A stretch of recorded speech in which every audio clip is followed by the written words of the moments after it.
Hello traders, कैसे हैं आप ट्रेडर्स। आज मैं आपके लिए एक ऐसी स्ट्रेटजी लेके आया हूं जो यूट्यूब पर काफ़ी फेमस हो रही है और जिसको कहा जाता है बिग बार सेटअप।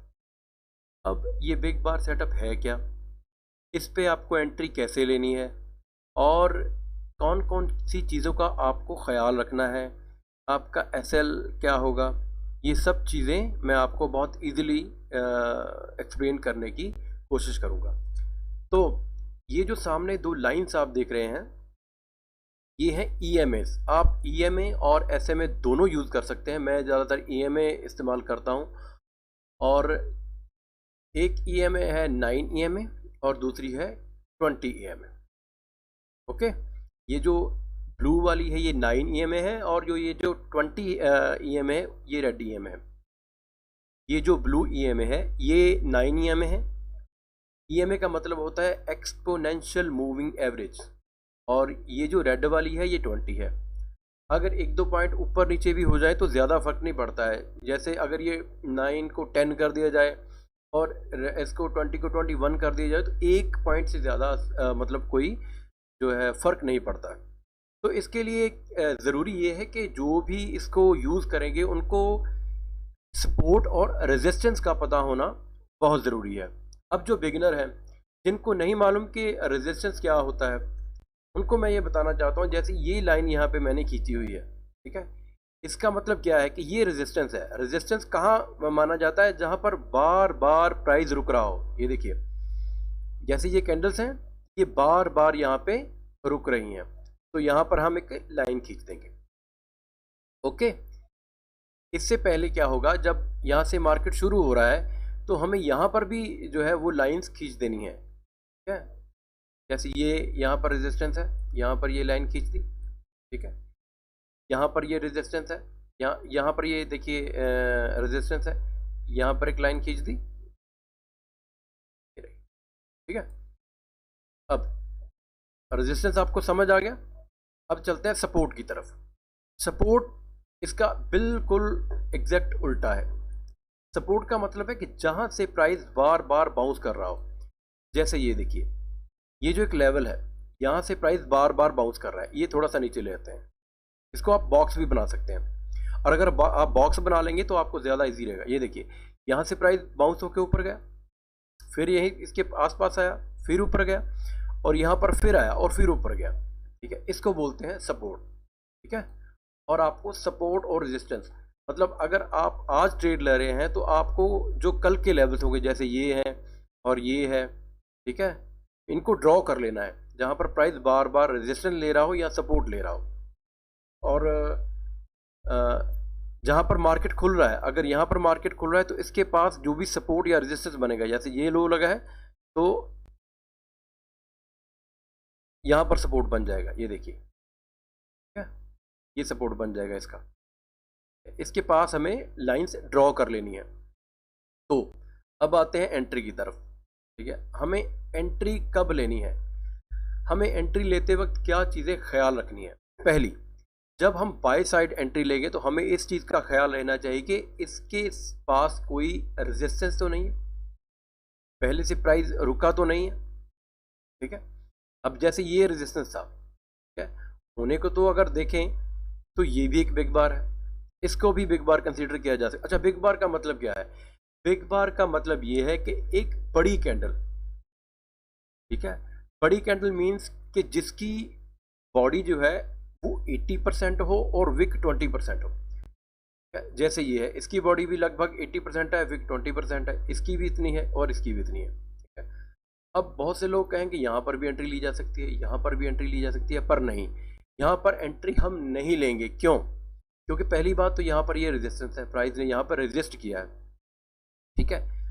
दूसरी जो इसकी कंडीशन है कि ये जो कैंडल है ये 9 और 20 EMA के ऊपर इसकी क्लोजिंग होनी चाहिए। इस कैंडल की क्लोजिंग 9 और 20 के ऊपर है। पहली कंडीशन क्लियर हो गई। दूसरी कंडीशन, इस रेजिस्टेंस के ऊपर, ठीक है, इस रेजिस्टेंस के ऊपर प्राइस क्लोज हो रहा है। और देखा जाए तो यहाँ पर भी एक छोटा सा रेजिस्टेंस है। छोटी मोटी रेजिस्टेंस को आप इग्नोर भी कर सकते हैं। और वैसे अगर देखा भी जाए, यहाँ पर भी देखें, ये देखिए, फिर यहाँ पर भी लगा लें तो भी ये कैंडल इसके अबव क्लोज कर रही है। तो इसकी नेक्स्ट कैंडल में हमारी एंट्री होगी और 2 से 3 कैंडल में ही हमें अपना टारगेट लेके निकल जाना है। अगर आपको टारगेट नहीं मिल रहा तो वेट नहीं करनी है, कॉस्ट टू कॉस्ट एग्जिट कर देना है, ठीक है।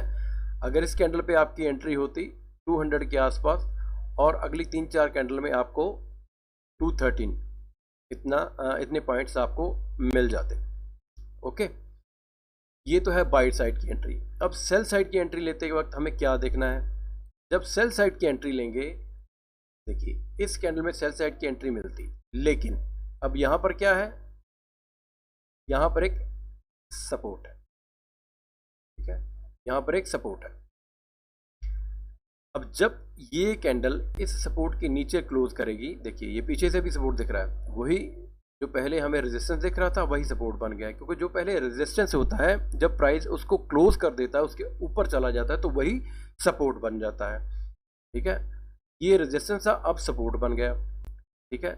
ये बिग बार पूरी फुल बॉडी कैंडल लगी। अगर तो ये कैंडल इसी के अंदर क्लोज हो जाती, मगर ये जो लाइन हमने खींची है सपोर्ट की, अगर इसके ऊपर क्लोज हो जाती, ठीक है, ध्यान से सुनिएगा, अगर ये कैंडल इस रेजिस्टेंस के ऊपर क्लोज हो जाती तो हमें ट्रेड में नहीं जाना है, ये ध्यान रखिएगा, ठीक है।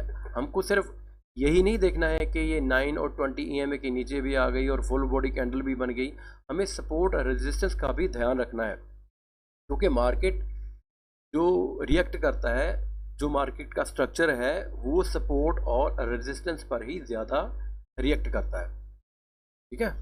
तो जैसे ही सपोर्ट के नीचे ये 5 मिनट की candle full body close the, हमें इस कैंडल में एंट्री लेनी है और अब देख सकते हैं कि कहाँ तक प्राइस गया है, ठीक है। आपको क्लियर हो गया। ये मैंने आपको बाय की एंट्री बता दी, ठीक है, कि आपको ऊपर रेजिस्टेंस का ख्याल रखना है, क्यों रेजिस्टेंस तो नहीं है, रेजिस्टेंस को क्रॉस कर रहा है तो ही हमें बाय साइड में जाना है। 9 EMA 20 EMA की ऊपर क्लोजिंग होनी चाहिए और यहाँ पर सपोर्ट नज़दीक नहीं होनी चाहिए। सपोर्ट की नीचे कैंडल क्लोज होगी, 9 EMA 20 EMA ऊपर होगी, तो हमें सेल साइड का ट्रेड लेना चाहिए, यहाँ पर एक चीज़ क्लियर हो गई। अब आपको कुछ और भी मतलब मैं एग्जांपल दिखाना चाहूँगा, क्योंकि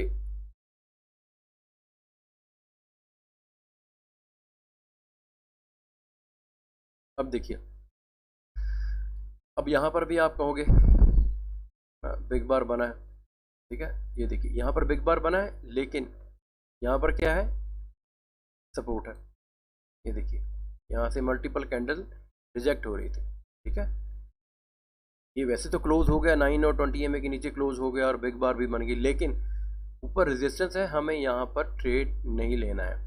और जब एक बात मैं आपको और बता दूँ, जब ये जो EMAs है 9 और 20, ये आपस में ऐसे ऐसे ऐसे घुल मिल रही होंगी, तो इसका मतलब ये है कि मार्केट रेंज बाउंड है, यहाँ पर हमें ट्रेड अवॉइड करना है, ठीक है। जैसे ही ये रेंज, ये देखिए आपको बेसिक नॉलेज तो होनी चाहिए थोड़ी बहुत, जैसे ही इसने इस रेंज को तोड़ा, ये देखिए ये पूरी रेंज है, ये पूरी रेंज है यहाँ तक, ये पूरी रेंज है। जब तक इस रेंज को मार्केट नहीं निकालेगा हम ट्रेड नहीं लेंगे। अगर इस रेंज को मार्केट नीचे की तरफ निकालेगा तो हम सेल साइड का ट्रेड लेंगे, अगर ऊपर की तरफ निकालेगा तो हम बाय साइड का ट्रेड लेंगे। जैसे ही देखिए, ये देखिए जैसे ही इस रेंज को निकाला और यहाँ पर एक बिग बार लगा, ठीक है, सारी कंडीशंस हमारी मीट हो गई, इस रेंज का ब्रेकआउट भी हो गया, फुल बॉडी कैंडल भी लग गई, 9 और 20 EMA भी नीचे हैं, देखिए, और फिर टारगेट।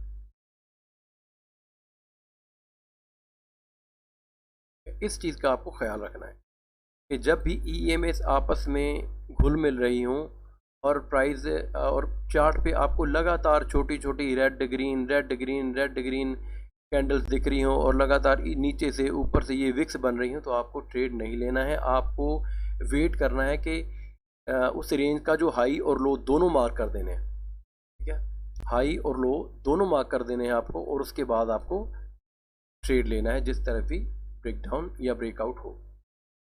क्लियर हो गया?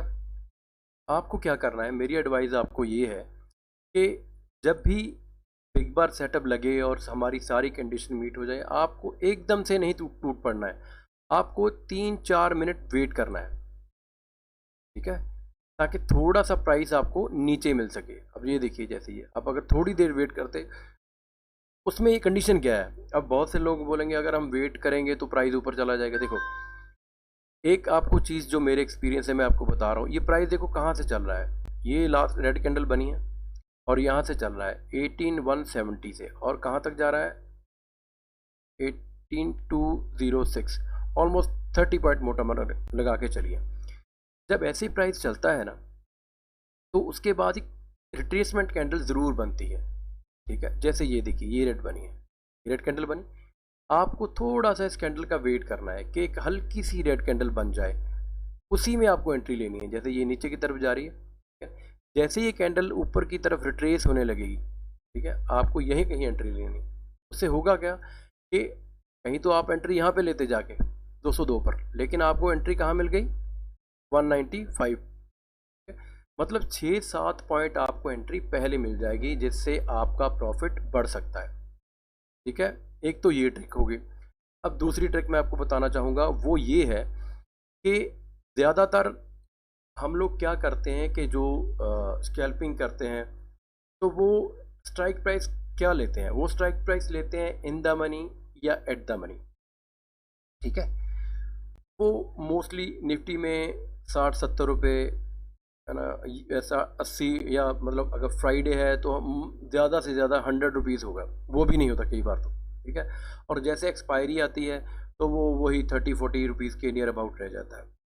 लेकिन मैं आपको सजेस्ट करूंगा कि अगर आपने बिग बार सेटअप पर स्कैल्पिंग करनी है, तो आपको स्ट्राइक प्राइस लेना है जो 150 के अबव हो। मेरी बात ध्यान से सुनिएगा, स्ट्राइक प्राइस आपको लेना है जो जिसका प्रीमियम जो है वो 150 से अबव हो, इससे ज़्यादा हो, ओके। अब इसका रीज़न क्या है, देखिए, इसका रीज़न ये है कि अगर आप मान लीजिए मंडे को आप बिग बार स्कैल्पिंग पे बिग बार सेटअप पे स्कैल्प कर रहे हैं, और अगर आपका जो प्राइस है वो अगर मान लीजिए 10 पॉइंट मूव हो रहा है, आप मंडे को स्कैल्प कर रहे हैं, तो मुश्किल से होगा क्या, वो अगर 10 पॉइंट मूव करेगा, निफ्टी 10 पॉइंट मूव करेगा, तो आपका जो स्ट्राइक प्राइस है वो 5 रुपये मूव करेगा, ठीक है। मेरी बात पूरे ध्यान से सुनिएगा, ये मैं मंडे की बात कर रहा हूँ, एक एग्जांपल दे रहा हूँ। चलो अब फ्राइडे की बात कर लेते हैं। मान लीजिए आप फ्राइडे को स्कैल्प कर रहे हैं, और अगर आपका निफ्टी 10 पॉइंट मूव करेगा एक कैंडल में, क्योंकि आपको टारगेट तो 1 से 2 कैंडल में लेकर निकलना है ना, तो अगर वो 10 पॉइंट मूव करेगा और फ्राइडे है, तो आपका जो ऑप्शन है, जो मतलब एट द मनी आप लोगे, तो वो मुश्किल से 3 या 4 रुपये मूव करेगा, हार्डली, वो भी अगर विक्स सही है। अगर विक्स बहुत ज़्यादा डाउन है तो वो हाँ इतना ही करेगा, 2-3 रुपये मूव करेगा, ठीक है। अगर विक्स ज़्यादा ऊपर है तो सिचुएशन और हो सकती है। हम उस तरफ नहीं जाएंगे, पहले जो सिंपल बात है वो मैं आपको बता रहा हूँ। वहीं पे अगर आप स्ट्राइक प्राइस 150 से अबव लोगे, और आपका जो निफ्टी है वो ऐसे मूव करेगा जैसे ये कैंडल ने मूव किया है, तो ऑलमोस्ट आपका जो स्ट्राइक प्राइस है वो 10 पॉइंट में 5 से 6 रुपये बढ़ेगा। और जो जो ये स्पीड से निकला है तो 7 रुपये भी आपको मिल सकते हैं अगर विक्स ऊपर है ज़्यादा, ठीक है। ये मेरा एक्सपीरियंस है और उसी से मैं आपको बता रहा हूँ। अब अगर आप इस स्ट्राइक प्राइस को यूज़ करोगे, मान लीजिए जैसे जैसे अगर ट्यूसडे है, वेडनेसडे है, थर्सडे है, तो वेडनेसडे थर्सडे जो को तो ये 80 से 90% भी मूव कर जाता है। मतलब आप अगर वेडनेसडे को इस स्ट्राइक प्राइस से या एक्सपायरी वाले दिन 150 के अबव स्ट्राइक प्राइस से स्कैल्प कर रहे हो, 10 पॉइंट अगर निफ्टी ऐसे मूवमेंट जो हो गया, मूव कर गया, तो आपका जो ऑप्शन है वो 8 से 9 रुपये बढ़ जाएगा, आपको प्रॉफिट होने के चांसेस ज़्यादा रहेंगे, ओके। क्लियर हो गया? अब इसका जो स्कैल्पिंग ये जो बिग बार स्कैल्पिंग सेटअप है, इसकी एक्यूरेसी भी लगभग 80% अबव है। और इसके साथ साथ 5 मिनट टाइम फ्रेम के साथ साथ आप इसको 3 मिनट टाइम फ्रेम पे भी यूज़ कर सकते हैं। 3 मिनट्स के नीचे मत जाइएगा, बहुत ज़्यादा रिस्की हो जाता है, ख़ास करके बिगिनर्स के लिए। और बहुत इजी सेटअप है, इसमें कोई भी रॉकेट साइंस नहीं है। जो नए लोग हैं उनको मैं कहना चाहूँगा, सिर्फ आप सपोर्ट रेजिस्टेंस ड्रा करना सीख लीजिए, वो भी आप 4-5 दिन में सीख जाएंगे। लगातार मेहनत करेंगे, कोई बड़ी बात नहीं है। उसके बाद इस सेटअप को आप इजीली यूज़ कर सकते हैं। ठीक है, ये सेटअप भी वही है जो मार्केट का एक स्ट्रक्चर होता है कि सपोर्ट टूटेगा तो मूवमेंट आएगा, रेजिस्टेंस ब्रेक होगा तो मूवमेंट आएगा। ये भी वैसा ही है, कुछ नया नहीं है, इजी सेटअप है। 2 ईएमएस हैं और सपोर्ट है, रेजिस्टेंस है, कैंडल है, दैट्स इट। इसके बिना कुछ भी नहीं है। इसके बिना है तो आपका रिस्क मैनेजमेंट और मनी मैनेजमेंट। और जो भी लोग नए हैं, इस सेटअप के साथ स्कैल्पिंग करना चाह रहे हैं, प्लीज़ प्लीज़ आप पहले इसे बैक टेस्ट कीजिए, और उसके बाद अगर आप स्कैल्पिंग कर रहे हैं तो आप एक लॉस डिफाइन ज़रूर कीजिए। अगर आपके पास मान लीजिए 1 लाख कैपिटल है तो 4 से 5% से ज़्यादा पर डे आपका लॉस नहीं होना चाहिए। ये भी मैं ज़्यादा बोल रहा हूँ, वैसे तो 2 से 3% बोला जाता है, लेकिन मैं जो यूज़ करता हूँ, जिस रूल पे मैं चलता हूँ, वो मैं आपको बता रहा हूँ कि 4 से 5% से ज़्यादा आपका लॉस नहीं होना चाहिए। अगर आपका 4 से 5% लॉस हो जाता है तो उस दिन के लिए ट्रेडिंग बंद कर दीजिए। तो लाइक, शेयर और सब्सक्राइब कीजिएगा, क्योंकि बहुत मेहनत से ये वीडियोस बनती हैं और बहुत टाइम लगता है इन चीज़ों को बैक टेस्ट करने में और वीडियो बनाने में। और अ, अगली वीडियो में मिलेंगे एक नए सेटअप के साथ। तब तक के लिए धन्यवाद।